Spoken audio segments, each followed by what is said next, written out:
الرحیم السلام علیکم ورحمۃ اللہ وبرکاتہ۔ معزز ناظرین کرام، ایک مسئلہ جو بار بار پوچھا جاتا ہے، کیا سگریٹ پینے سے وضو ٹوٹ جاتا ہے یا وضو نہیں ٹوٹتا؟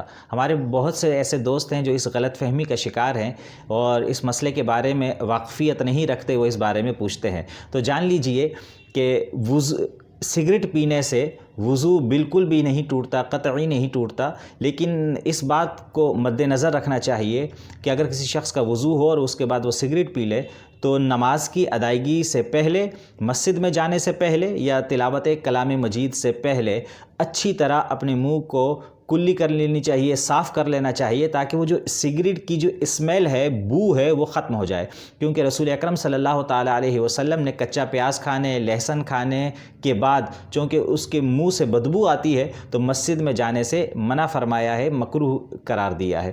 تو اسی طرح سگریٹ کی جو بو ہوتی ہے اس کو زائل کر کے پھر اس کے بعد نماز کی ادائیگی کی جائے یا مسجد میں جایا جائے یا قرآن مجید کی تلاوت کی جائے۔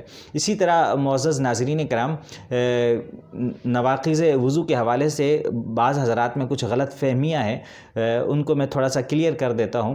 بعض حضرات یہ سمجھتے ہیں کہ ناخن ترشوانے کے بعد وضو ضروری ہو جاتا ہے اور وضو ٹوٹ جاتا ہے، تو بالکل ایسا نہیں ہے۔ ناخن کاٹ لینے سے وضو پر کوئی فرق نہیں پڑتا۔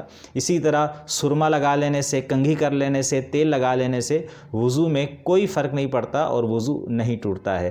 تو معزز ناظرین کرام، آج کے لیے اتنا ہی۔ اس ویڈیو کو صدقہ جاریہ سمجھ کر آپ نے شیئر بھی کرنا ہے، اور محمد ابرار خان اس یوٹیوب چینل کو آپ نے سبسکرائب کرنا ہے اور بیل آئیکن کے بٹن کو آپ نے پریس کرنا ہے تاکہ شرعی مسائل کی تمام ویڈیوز آپ کو بر وقت مل سکیں۔ آج کے لیے اتنا ہی۔ Thank you very much. السلام علیکم ورحمۃ اللہ وبرکاتہ۔